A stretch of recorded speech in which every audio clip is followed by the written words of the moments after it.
Louvado seja nosso Senhor Jesus Cristo. Para sempre seja louvado. Meus queridos irmãos, eu vou tomar uma palavra que foi o evangelho do dia de ontem. Ontem, sexta-feira, o evangelho da liturgia do dia foi Marcos 12, de 28 a 34. Tá bom? Eu vou proclamar essa palavra para em seguida a gente fazermos uma pequena reflexão. Naquele tempo, um mestre da lei aproximou-se de Jesus e perguntou: qual é o primeiro de todos os mandamentos? Jesus respondeu: o primeiro é este: ouve, ó Israel, o Senhor nosso Deus é o único Senhor. Amarás o Senhor teu Deus de todo o teu coração, de toda a tua alma e de todo o teu entendimento e com toda a tua força. O segundo mandamento é: amarás o teu próximo como a ti mesmo. Não existe outro mandamento maior do que estes. O mestre da lei disse a Jesus: muito bem, mestre, na verdade é como disseste, ele é o único Deus e não existe outro além dele. Amá-lo de todo o coração, de toda a mente e com toda a força, e amar o próximo como a si mesmo é melhor do que todos os holocaustos e sacrifícios. Jesus viu que ele tinha respondido com inteligência e disse: tu não estás longe do reino de Deus. E ninguém mais tinha coragem de fazer perguntas a Jesus. Palavra da salvação.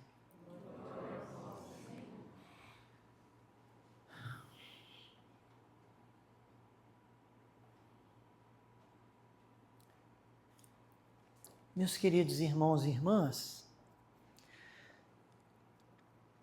nós vamos alongar um pouco essa nossa conversa, esse nosso encontro, querendo abrir o nosso coração para que Jesus continue essa obra de cura, de libertação, de aprofundamento espiritual. E agora nós vamos falar de uma das maneiras pelas quais o Senhor Jesus cura as nossas feridas, as nossas dores, cura o nosso coração, em vista de nos ensinar a amar. Como foi esse texto aqui. Jesus disse que numa outra passagem ele fala, olha, todos os profetas, toda a lei, tudo se resume nesses dois mandamentos. Amar a Deus sobre todas as coisas e ao próximo como a si mesmo. Então existe uma cura, retomando um pouquinho do que eu falei, mas avançando.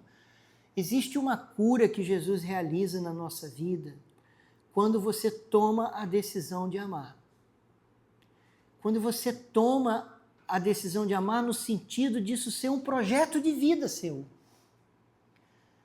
Aquele santo que foi canonizado recentemente, aquele jovenzinho, Carlos Acutis, ele dizia isso, ele falava, o meu projeto de vida é ser santo. Meu projeto de vida. Nós temos muitos projetos de vida, né? A gente imagina um jovem, projeto de vida profissional, projeto de se casar, as pessoas assim, é normal os projetos da nossa vida. Mas ele dizia, o meu projeto de vida é ser santo.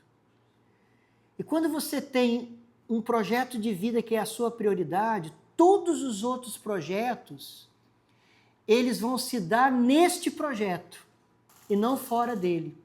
Entende?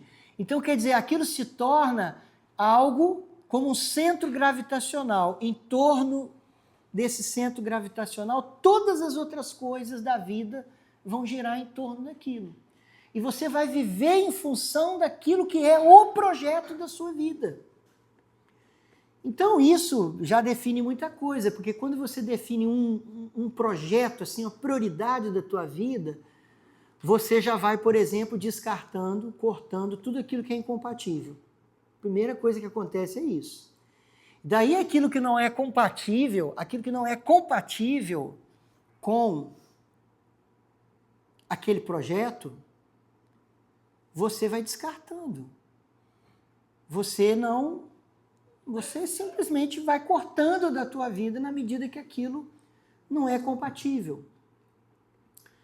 E isso é muito importante, quer dizer, nós precisamos colocar como projeto da vida da gente a viver o amor. A decisão de amar. A decisão de amar a Deus e ao próximo como a nós mesmos. Na verdade, não existe dois amores diferentes, a teologia católica ensina. Quando a teologia fala da caridade, a virtude infusa da caridade, que nós recebemos no dia do batismo.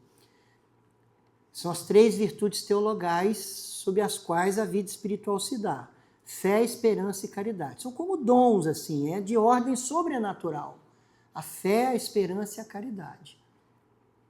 A caridade só existe uma. Não existe a caridade a Deus e a caridade ao próximo. Quer dizer, são maneiras de viver a única caridade. Então, o amor ao próximo, ele está nesse contexto do amor a Deus. Amo o próximo porque amo a Deus, dizia Santo Afonso Maria de Ligório. Amo o próximo porque... Então, quer dizer, o amor a Deus, ele vai se convertendo em serviço ao próximo, em doação ao próximo. É um único amor. Esse amor que você tem a Deus, esse desejo de agradar a Deus, sabe? Amar a Deus tem muito a ver com o desejo da alma, o desejo profundo da alma de agradar a Deus, de viver para Ele, de contentar a Deus. Renunciando a si mesmo. Porque qual é o contrário de viver para Deus? Viver para si mesmo. Qual é o contrário de agradar a Deus? Buscar agradar a si mesmo. Se todas as minhas decisões, o que eu faço, o que eu deixo de fazer, minhas escolhas, são baseadas no que me satisfaz, então o que eu faço vem do amor a mim mesmo.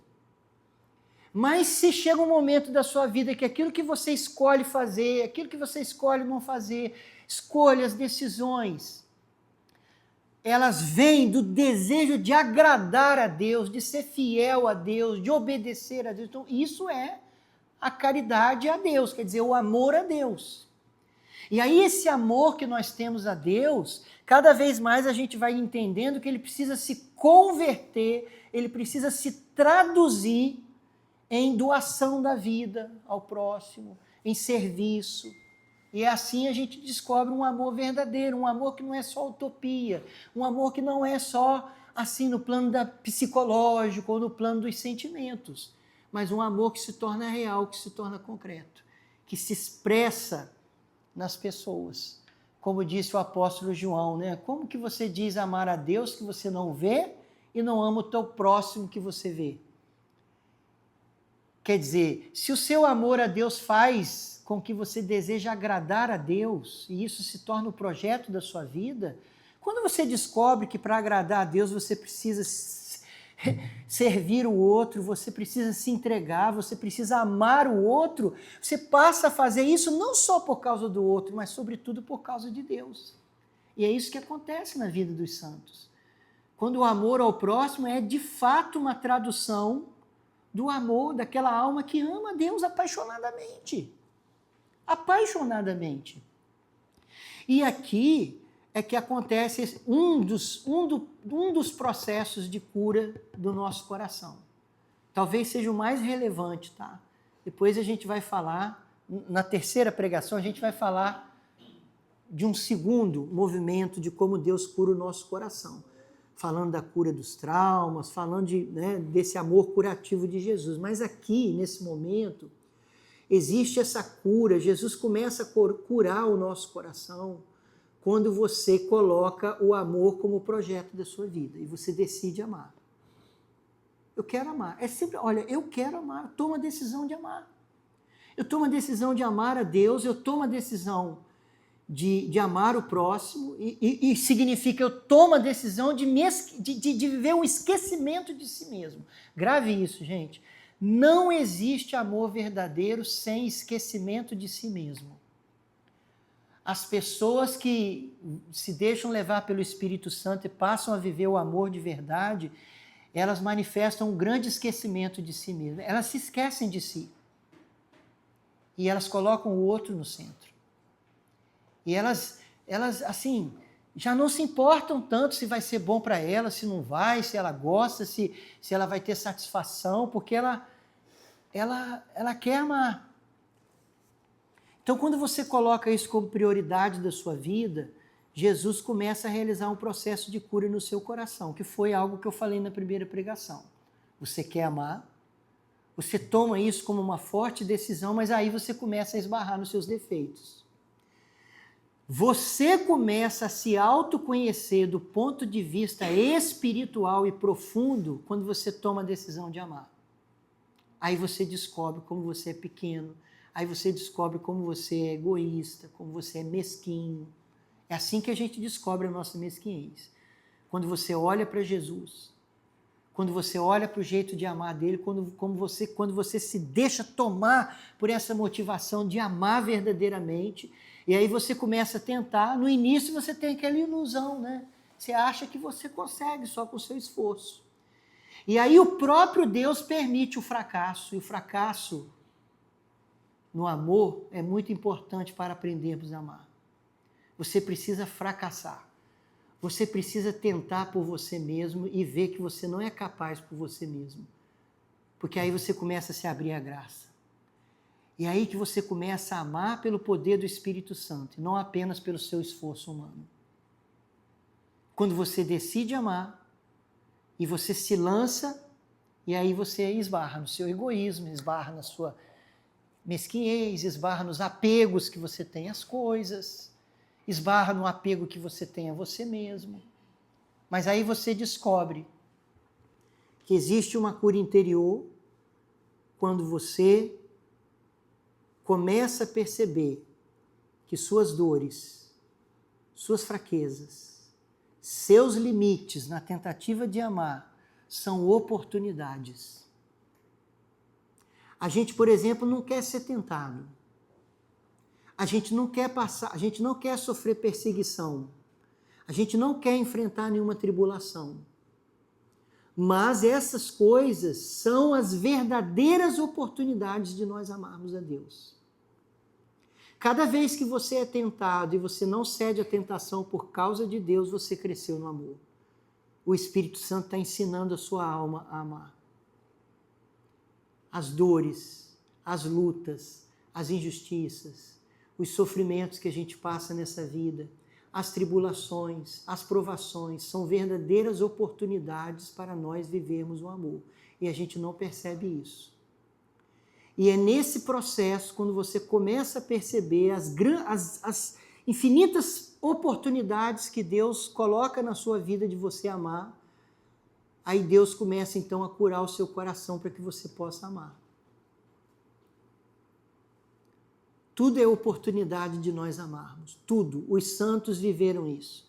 Os santos entenderam que tudo era oportunidade. Cada tentação, cada sofrimento, cada injustiça, cada tribulação que eles viviam, eles enxergavam aquilo como uma oportunidade de amar. Por isso se fala tanto do amor à cruz.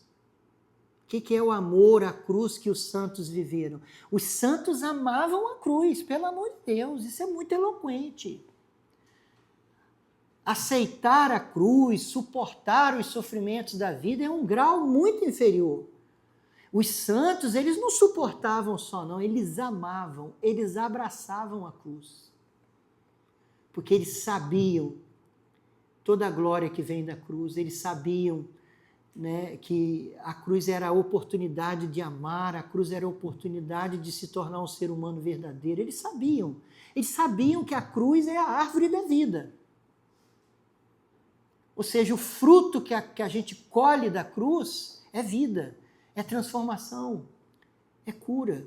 E quando você vai fazendo esse processo, você percebe que a obra de cura e de conversão é uma coisa meio inseparável.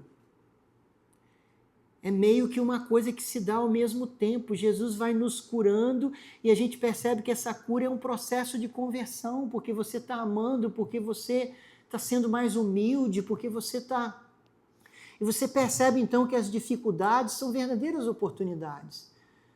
Às vezes de repente você começa a viver na sua vida uma situação muito difícil que exige de você paciência. É a oportunidade de você viver a paciência. Qual paciência? Aquela que você não tem. De repente você está vivendo uma situação de muita angústia, uma situação de risco, né?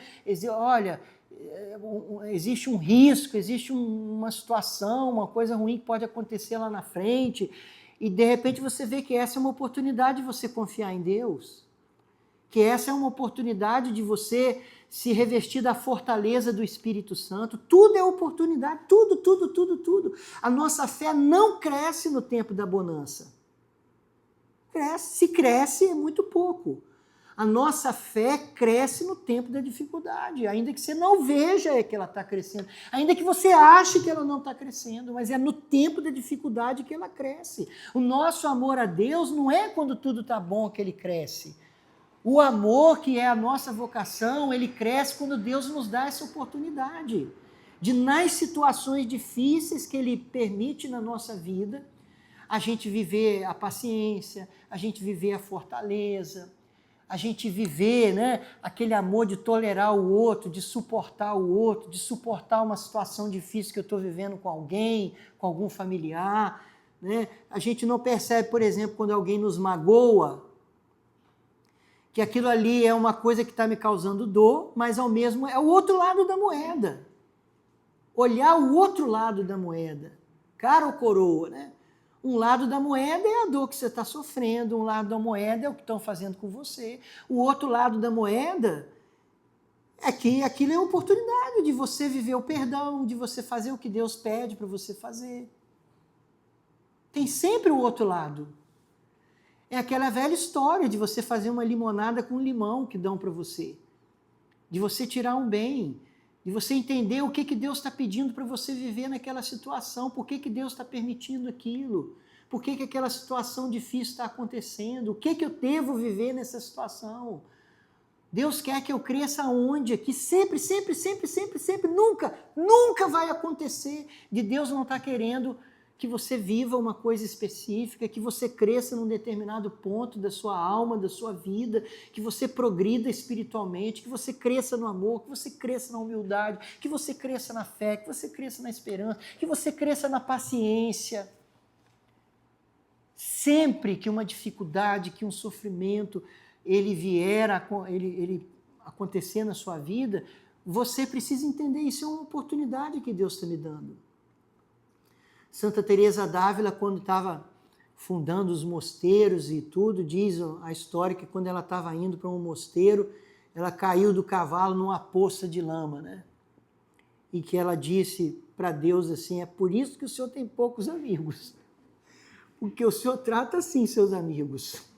Quer dizer, Deus permite dificuldades para que você possa amar. E te preparando para o céu, porque no céu não entra quem não ama. A gente é que tem essa visão só dessa vida aqui.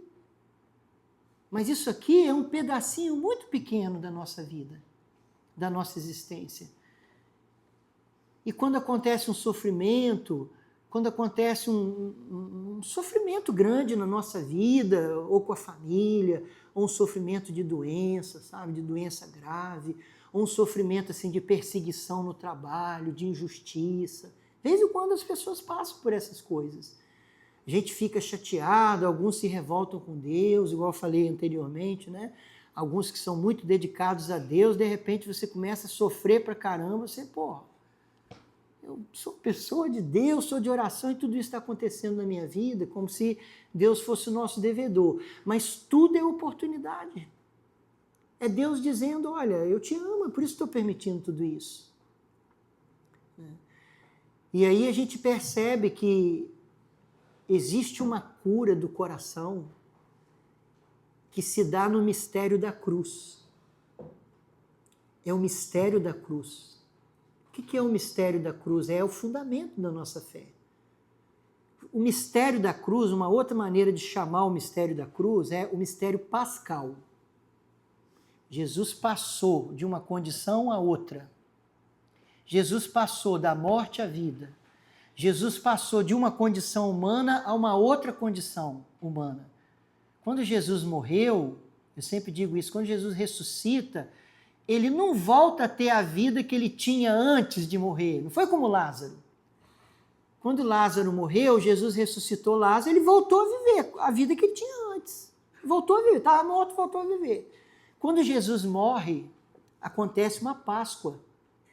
Ele passa de uma condição a outra condição, até a fisionomia dele mudou, assim, né?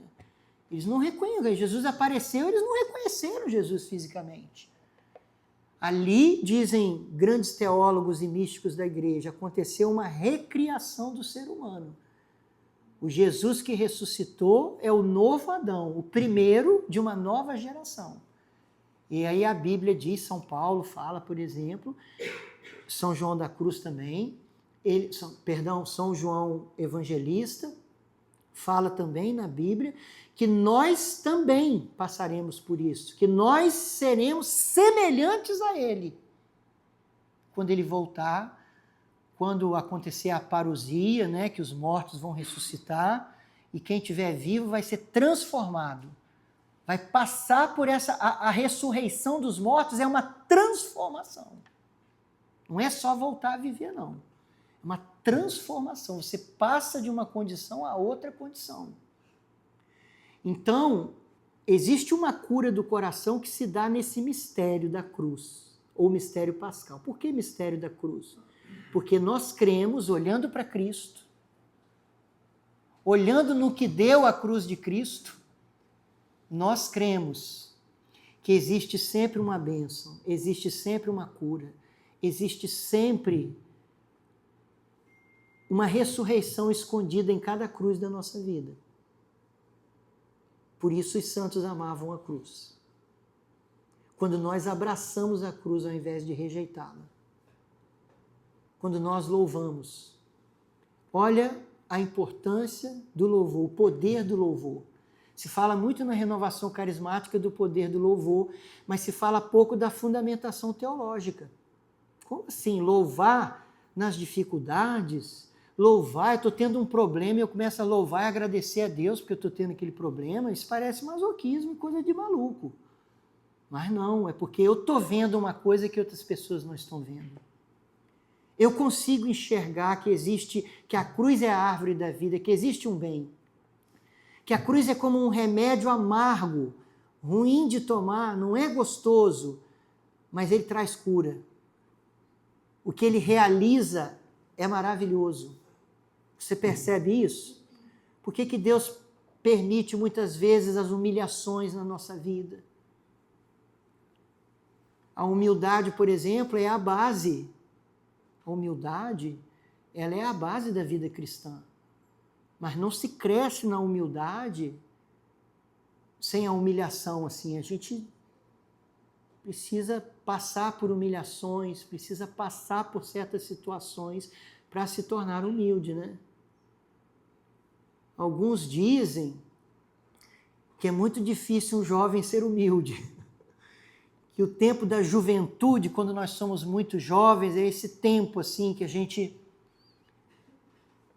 assim não tem experiência, que a gente sofreu pouco.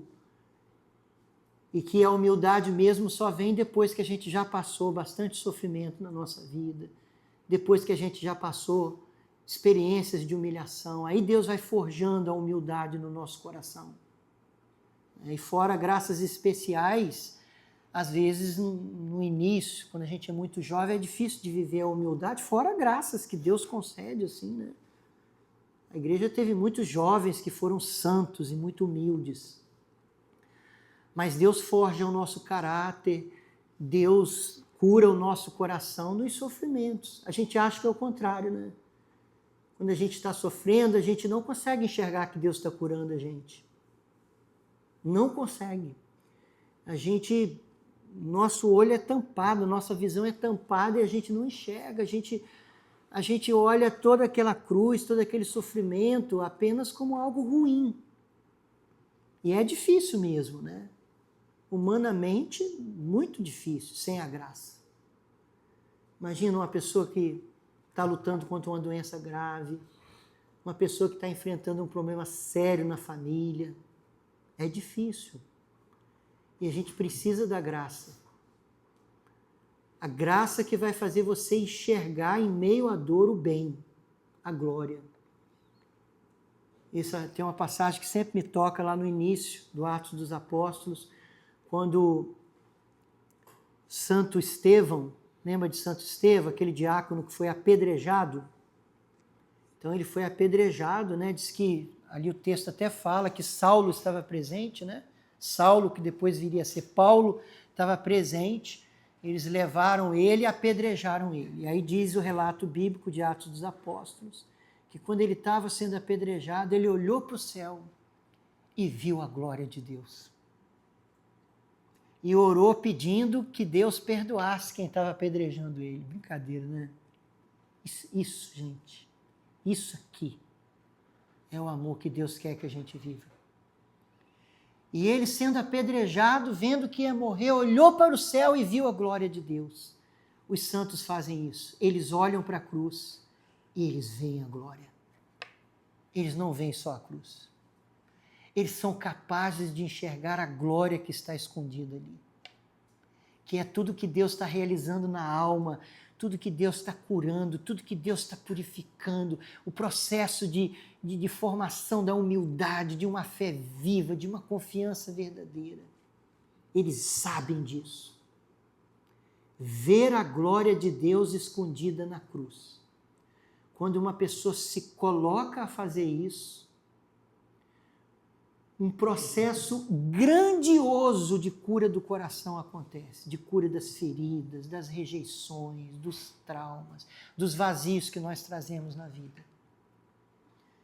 Aí a gente pode usar um termo aí muito comum, né? Um termo moderno, né?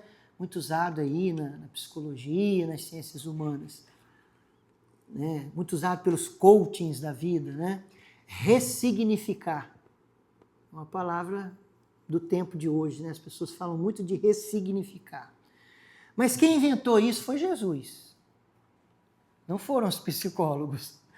Foi Jesus, né? Que inventou essa graça de você reescrever a própria história. Esse termo é melhor, né? Reescrever a própria história à luz do mistério da cruz. E esse é um processo de cura interior. Quando você decide olhar para trás, olhar para a sua vida, olhar para os seus traumas, olhar para as suas dores, olhar para as suas lutas, olhar para as suas feridas, e você decide reescrever. Mudar a sentença, sabe? Mudar a sentença. Mudar a forma como você olhava para as situações ruins da sua vida. Os psicólogos diriam ressignificar. No cristianismo, nós vamos dizer reescrever a própria história à luz do mistério de Cristo. Reescrever a própria história. Você faz isso pelo louvor.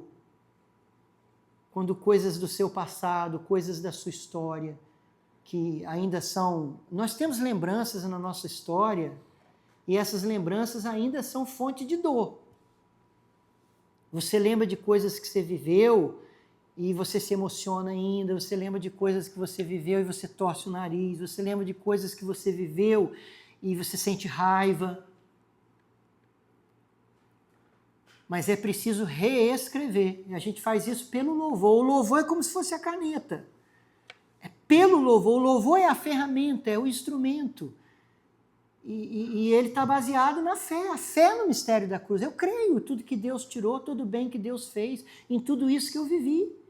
Em toda essa situação, lá atrás, quando eu fui maltratado, lá atrás, quando eu passei tal coisa, lá atrás, quando tal projeto não deu certo, lá atrás, quando eu perdi tal coisa, quando tal pessoa morreu, quando eu fiquei sozinho, quando eu tive depressão, quando eu olho para trás e começo a louvar.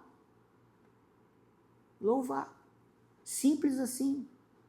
E aquilo que era fonte de dor, aquilo que era fonte de mágoa, aquilo que era fonte de solidão, aquilo que era fonte de baixa autoestima, aquilo que era fonte de ansiedade, de depressão, se torna fonte de vida. Porque você passa a carimbar aquilo, você diz, não, isso aqui é a cruz de Cristo na minha vida. O que vem daqui é só coisa boa. Foi duro, machucou, não foi gostoso, mas o que vem daqui é só coisa boa. Então, ressignificar, encontrar um sentido. Né? Talvez alguns aqui já devam ter escutado, né, aquele psiquiatra, Viktor Emanuel Frankl, que foi o fundador da logoterapia. Médico, psiquiatra, judeu-alemão que ficou preso em Auschwitz. E lá em Auschwitz ele desenvolveu essa tese, até um livro que ele escreveu dessa experiência se chama Em Busca de Sentido. Porque ele percebeu que as pessoas que estavam lá em Auschwitz e que conseguia dar sentido ao que estava vivendo, que elas não defiavam, que elas tinham força para viver tudo aquilo. E aqueles que não conseguiam viver todo aquele sofrimento com sentido, eles definhavam. Então, essa capacidade de você dar sentido ao que você está vivendo. E nós, cristãos, podemos fazer isso, assim, de uma maneira muito especial, mais do que quem não é cristão. Mais do que quem vai se utilizar apenas de ferramentas psicológicas, o que, claro, não é que é ruim, mas não é perfeito. Nós, cristãos, a gente abraça. Qual é o segredo? O segredo é abraçar. Quando você abraça a cruz, acabou, ela deixa de ser o problema. Ela passa a ser solução, ela passa a ser a árvore da vida. E isso é evidente. Demanda uma fé alta, né? Demanda uma fé verdadeira. Como disse São Paulo, olha, agora, até um determinado momento eu dava para vocês alimento líquido, agora vocês já estão adultos na fé. Agora é hora de alimento sólido. Às vezes a gente não percebe isso.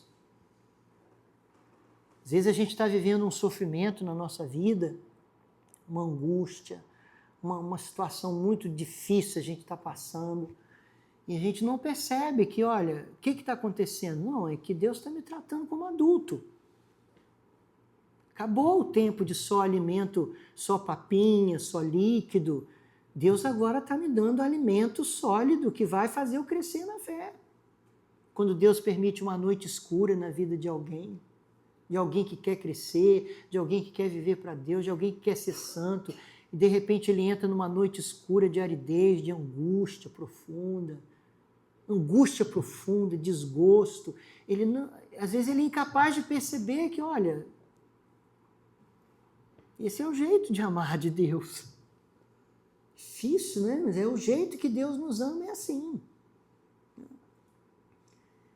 Os discípulos, quando você vê, né, João e Pedro, né? João e Pedro mesmo, né? Quando foram presos, que eles curaram o paralítico, né? Lá na porta do templo, Formosa, e aí aquela confusão toda e tal, e eles foram presos, e aí foram interrogados lá diante do Sinédrio e tal, e por fim resolveram soltar eles depois de açoitá-los.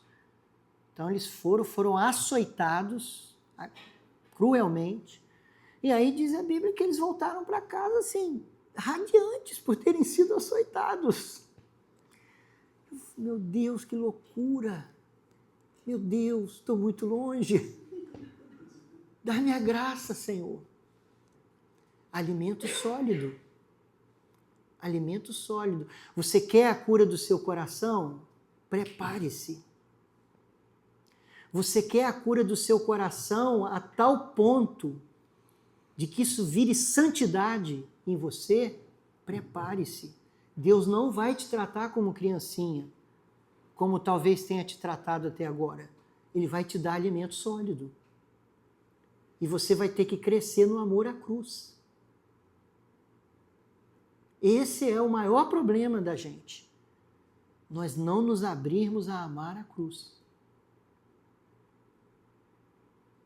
Não teve um santo canonizado pela Igreja Católica Apostólica Romana que não tenha demonstrado um grande amor à cruz. Nenhum. Você pode procurar. Duvido que você vai achar uma pessoa canonizada pela Igreja que não tenha amado a cruz. A cruz de Cristo na vida dela, não é a cruz lá de Cristo, lá no Calvário, não. A cruz de Cristo que se faz presente na nossa vida. Nós participamos da cruz de Cristo. Por que nós podemos oferecer a Deus por alguém, pela conversão de alguém, pela cura de alguém, A gente pode oferecer o nosso sofrimento a Deus, porque aquele nosso sofrimento é o sofrimento de Cristo em nós. Como disse São Paulo lá em Colossenses, né? Completo na minha carne tudo aquilo que faltou à paixão de Cristo. O que faltou à paixão de Cristo? Nada. É que o sofrimento de Cristo se torna presente na sua vida. É que aquilo que você celebra no altar da Santa Missa, Deus te faz viver lá fora da nave da igreja. O sacrifício de Cristo que celebramos passa a ser vivido na nossa vida. O sacrifício de Cristo se torna presente no altar, nós comungamos esse sacrifício e depois ele se torna presente na nossa vida. E a nossa vida se dá nesse mundo, né, aqui, nessa vida, em meio a cruzes e ressurreições. Nunca, quem gosta de escrever, se quer escrever uma coisa, escreve isso. Nunca uma cruz vai ficar sem ressurreição na nossa vida, se você for discípulo de Jesus. Nunca. Isso não é possível de acontecer. Nunca. Se você tiver fé na cruz que você está passando, não só você vai ser curado, mas você vai colher uma ressurreição, você vai colher um bem. Quanta cura interior acontece, quanta cura do coração acontece quando a pessoa rompe uma barreira, ela está sofrendo. E ela consegue romper uma barreira, é uma barreira, né? Você precisa romper primeiro. É difícil romper. É difícil na hora que você está passando o problema você começar a louvar. É difícil começar. Você tem que romper uma barreira. E a pessoa começa, Senhor, eu te louvo por tudo isso que está acontecendo. Eu creio, Senhor, eu creio no mistério da cruz. Senhor, tudo isso que está acontecendo na minha vida agora, todo esse sofrimento eu te ofereço, eu te entrego. Senhor, seja para um bem maior na minha vida, seja para a glória do seu nome na minha vida. Eu creio, Senhor, que o Senhor não estaria permitindo essa situação se não fosse para um bem maior. Santo Agostinho dizia isso. Deus não permitiria o mal se dele não pudesse tirar um bem maior. Isso é o mistério da cruz. E é a cura que vem, é a cura do coração, é a cura do egoísmo, é a cura da soberba, é a cura da vaidade que vem quando a gente começa a louvar pela cruz. A cruz na nossa vida. Aí sim, amigo, estamos falando de cura interior. Pode ter certeza. Agora nós começamos a falar do que é cura interior. É quando Deus cura algo que está mais profundo, mais lá dentro, mais lá atrás do que os próprios traumas da nossa infância, da nossa vida. Tem algo que está mais lá atrás, que é a cura da nossa vaidade, a cura do egoísmo, a cura da mesquinhez, a cura da soberba. Ele faz tudo isso pelo louvor na cruz.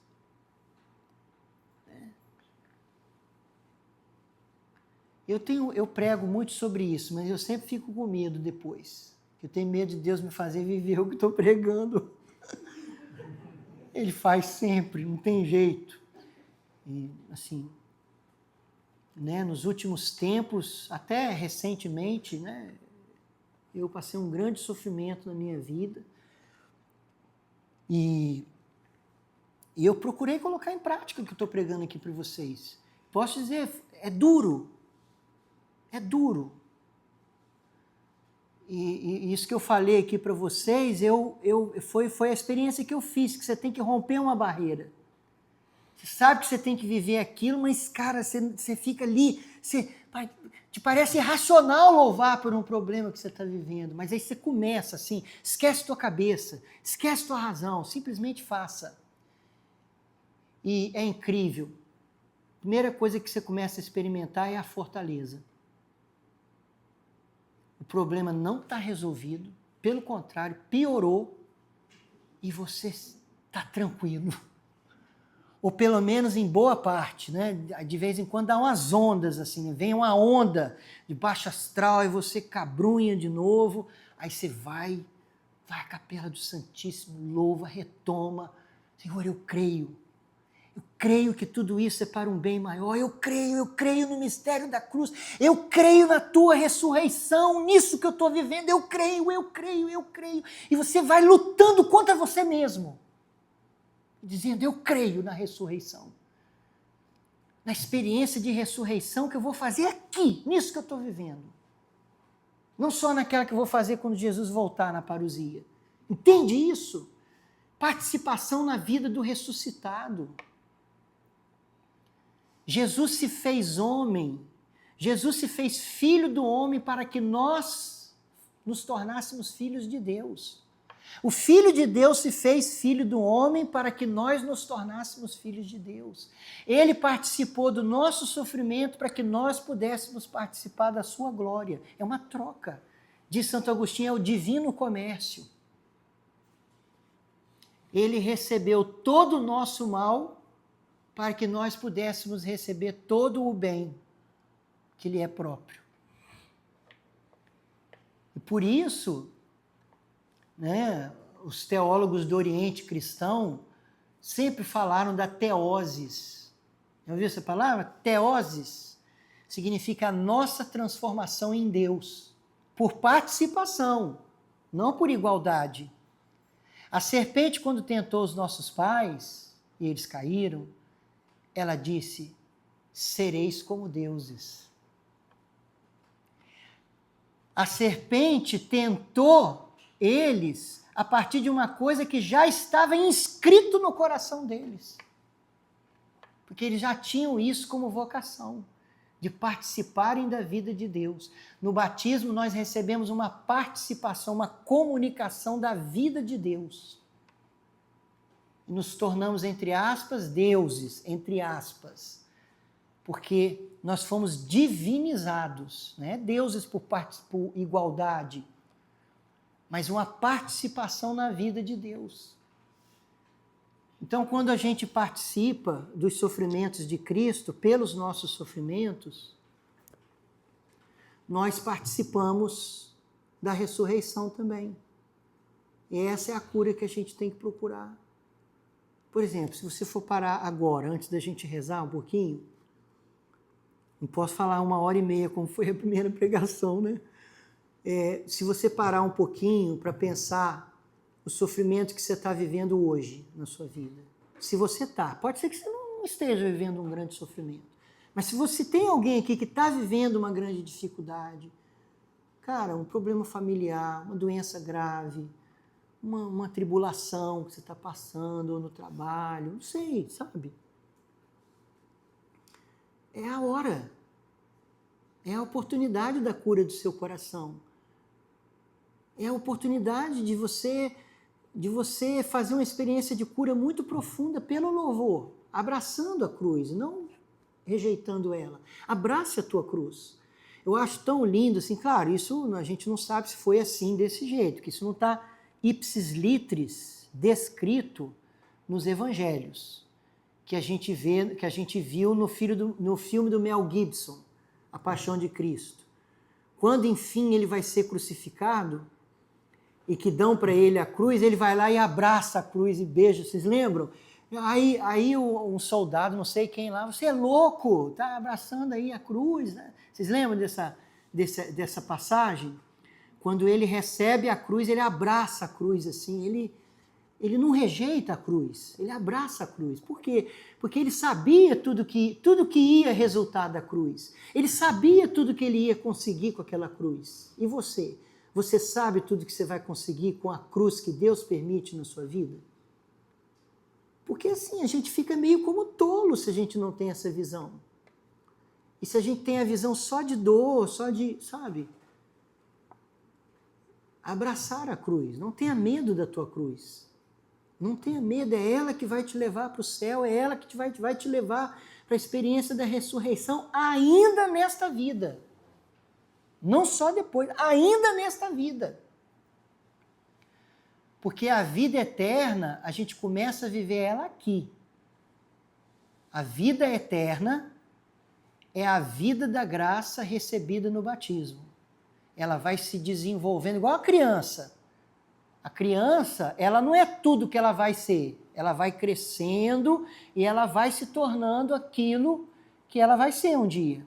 Assim, a vida que você recebeu no batismo, ela vai se desenvolvendo até chegar ao seu cume, que é a vida eterna, que é o céu. Mas é a mesma vida. A mesma vida que é vivida no céu, você já recebeu ela no batismo. A vida da graça é a vida eterna começada, dizem os teólogos católicos. Né? Creio em tudo o que ensina a Santa Igreja nesta fé, como é que é? Quero viver e morrer. Então, é uma graça muito grande. Nós devemos, então, buscar essa cura do coração. Buscar essa cura do coração, buscar essa transformação interior. Se você conseguir levar minimamente isso que nós estamos falando para a sua vida, você vai colher tantos frutos, desde que você tenha paciência, porque os frutos não vêm no nosso tempo, vêm no tempo de Deus. E a gente não controla Deus. A gente não, ele faz do jeito que ele quer, se quiser, como quiser e quando quiser. Mas ele sempre faz. Amém? Vamos fazer uma oração nesse momento. Vamos fazer uma oração pedindo a Deus essa graça de reescrever a história, a nossa história. Tá bom?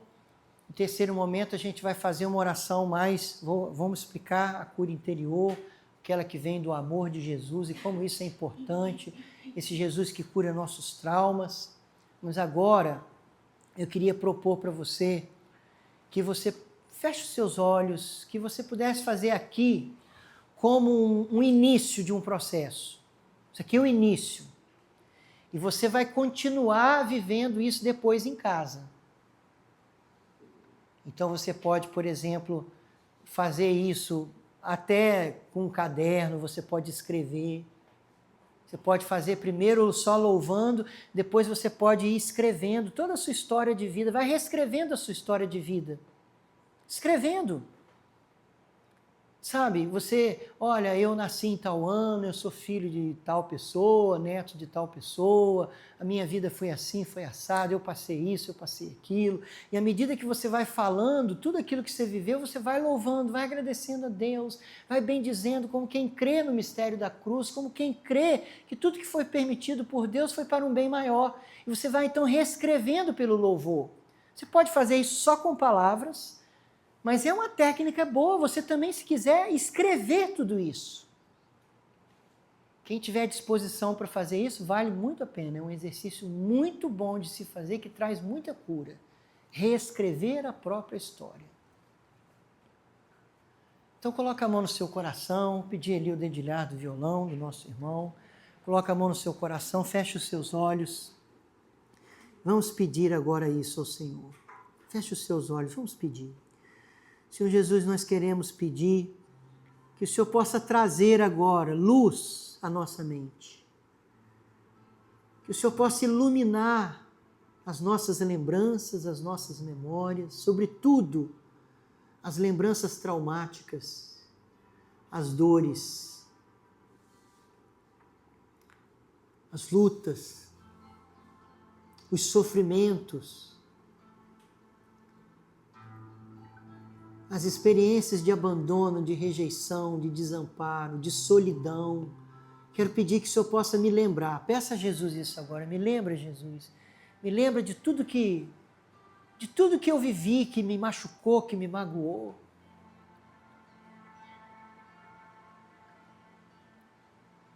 Aquilo que não é trazido à luz não é redimido. Aquilo que você esconde não é alcançado pela redenção de Cristo. Então é possível que tenha muita experiência de sofrimento, de dor, de mágoa na sua história, que você nunca levou à luz de Cristo. Que você nunca bateu o carimbo de mistério da cruz, dando um sentido positivo àquele sofrimento. E ele continua na sua memória com um sentido negativo. Não pode existir nenhum sofrimento da sua vida, na sua lembrança, com um sentido negativo. Você precisa bater o carimbo de mistério da cruz, para que ganhe um sentido de vida. Pensa na sua história agora. Eu te convido, fecha os seus olhos e vá se lembrando. Lembra da tua casa, onde você morou, onde você foi criado. Lembra dos corredores, da sala, dos quartos. Tenta lembrar as situações que você viveu agora. Pensa no colégio, se você viveu situações dolorosas no colégio. Sabe, situações dolorosas, bullying, implicância, humilhação, discriminação, implicância dos outros colegas.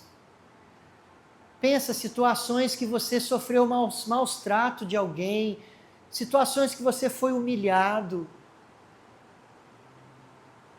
situações de violência. Será que você sofreu alguma violência? Violência sexual, violência emocional. Pensa, até isso. Como pode, Vitor, alguém bater um carimbo de positivo numa violência sofrida, num abuso? Não que o ato em si seja bom, mas o mistério da cruz, o bem que Deus é capaz de tirar dessa dor, desse pecado. Deus tira um bem até do pecado, do nosso e dos pecados dos outros dos quais fomos vítimas. No caso de uma criança que sofre um abuso, por exemplo, ela está sendo vítima do pecado de um adulto, de alguém. E Deus é capaz de tirar um bem até do pecado. Você não está dizendo que o abuso foi uma coisa boa, mas você está dizendo, eu creio que Deus tirou um bem disso, e ainda está tirando, e ainda vai tirar. E aí você vai louvando. Pense, abusos, dores, lutas, maus tratos, abandono, castigos severos que você tenha recebido. Não só na sua infância, mas pensa mesmo na sua vida adulta, sabe? Se você foi passado para trás, se você teve perdas que marcaram a sua vida, se você foi roubado, sabe? Quando alguém trai, a gente vive escutando essas histórias, alguém passou a perna nos negócios, no outro. Se você viveu essas coisas, corrupção, maldade contra você, gente, desculpa a palavra, gente que te sacaneou, vai entregando tudo para Deus. Vai entregando tudo para Deus. Gente que abusou da sua confiança, sabe? Fez você acreditar que era amigo, que era pessoa que gostava de você, mas estava te usando, depois te deu um golpe, depois te sacaneou. Vá pensando em tudo isso, doenças que você passou, problemas que você passou com amigos, traições, quem sofreu traição, traição de namorado, de noivo, de marido, de esposa. Você vai trazer tudo para Deus agora, você vai ter a ousadia de louvar, tenha a ousadia de louvar, sabendo que Deus é capaz de tirar um bem até das coisas mais duras e até do pecado. Pensa nos seus pecados, as pessoas que você feriu, as coisas ruins que você fez, não só que fizeram contra você. E creia no mistério da cruz. O Deus que opera por meio de tudo, nada escapa ao governo da divina providência. Deus opera por meio de tudo. E agora vá dizendo, abre os seus lábios, tendo pensado em tudo isso, tendo lembrado das suas dores, dos seus pecados, dos pecados dos outros que te feriram, apenas vai dizendo agora, Senhor, eu te louvo. Vai dizendo, eu te louvo, Senhor. Eu te louvo agora, Senhor, eu te louvo. Vai, diz, você tem que abrir tua boca, diz, eu te louvo, Senhor, eu te louvo por esses sofrimentos, eu te louvo por tudo isso que trazes à minha memória agora, bendito sejais, Senhor, mais do que dizer eu te louvo, eu digo também, eu creio no todo o bem que o Senhor tirou, eu creio que tudo isso foi para um bem maior, Senhor, eu creio, Senhor. Eu creio e não olharei mais para essas coisas como se fosse ruim, não.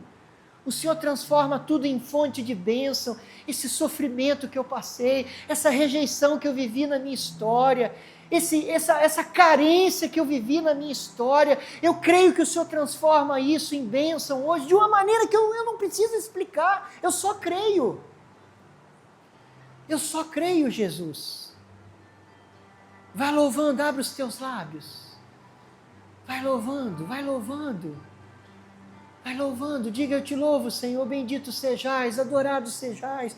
Você que enfrentou situação grave de doença na sua vida. Diga: eu te louvo, Senhor. Te louvo por toda doença, te louvo por tudo isso, Jesus. Tudo eu te entrego, tudo eu te oferto, Senhor.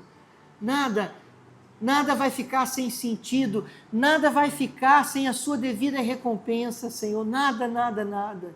Eu te louvo, Senhor, eu te agradeço, Senhor. Quem tem coragem de fazer essa oração hoje e dizer: Senhor, eu te agradeço todos os sofrimentos que o Senhor permitiu na minha vida. Eu quero te agradecer. Muito obrigado, Senhor.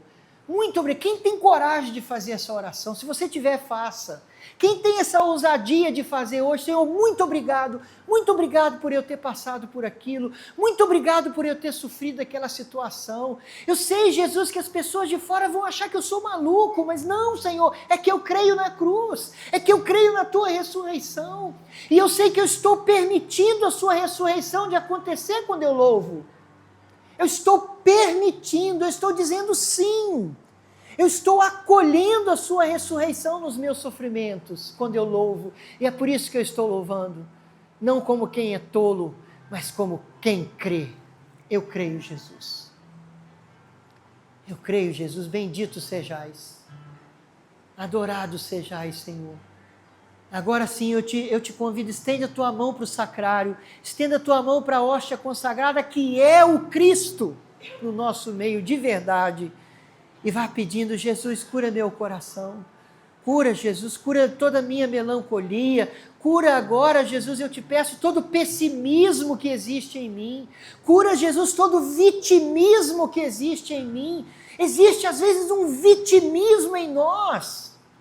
Existe às vezes um espírito de murmuração em nós. E nem parece que nós somos o povo da cruz. A Igreja Católica que enxerga a beleza da cruz. Não podemos ser vitimistas, pessimistas. Estenda a tua mão e diga: Senhor, cura-me, Senhor. Cura-me de todo vitimismo, de toda autocomiseração. Cura-me, Senhor Jesus, liberta-me de todo espírito de murmuração. Eu quero substituir a murmuração pelo louvor que cura, pelo louvor que liberta. Pelo louvor que faz a gente ficar por cima de todas as dores e não por baixo. Diga comigo, repita comigo, diga: eu em nome de Jesus. Eu renuncio a todo espírito de murmuração. Eu renuncio ao pessimismo. Eu renuncio à autocomiseração. À autopiedade. Eu renuncio ao espírito de vitimismo, de reclamação, de coração ferido o tempo inteiro, de coração ferido que não quer se curar. Eu te louvo, Senhor, por todas as dores, por todos os sofrimentos. Muito obrigado, Senhor. Eu te peço, seja para o bem, seja para um bem maior, seja para a vossa maior glória na minha vida. Todos os sofrimentos que hoje me lembro e que estou te entregando agora, seja para o bem, para a maior glória do seu nome, para a sua glória na minha vida. Seja para o bem, Senhor, para um bem maior. Eu creio, Jesus, que o Senhor não permitiria o mal, se dele não pudesse tirar um bem maior. Bendito sejais, Senhor. Glorificado sejais, Senhor. Amém.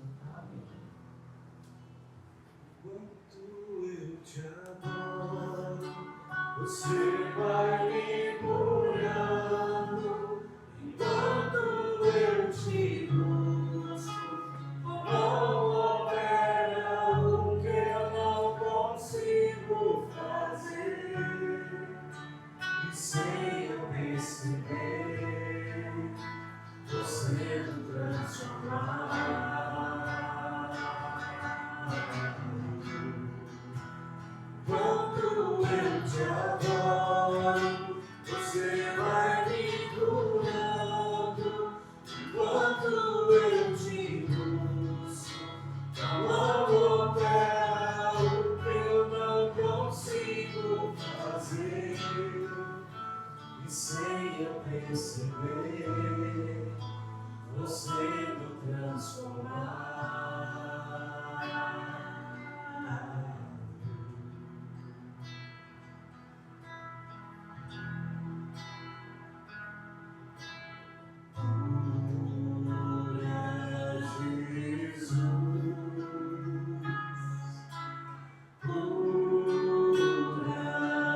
se o Senhor quiser. Mas se não quiser, ainda assim adorarei.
Obrigado, Jesus. Muito obrigado. Nós te louvamos, nós te bendizemos, nós te adoramos, Senhor. Bendito sejais por toda a cura que o Senhor realiza no nosso coração.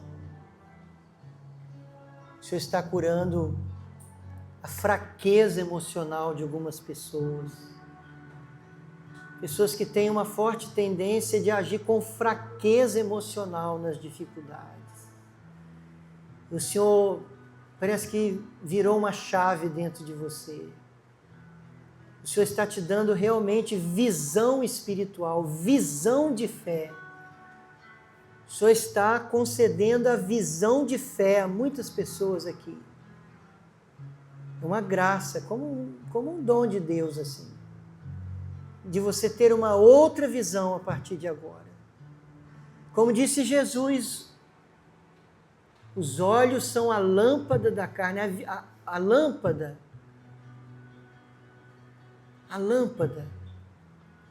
Se o teu olho é bom, tudo é bom.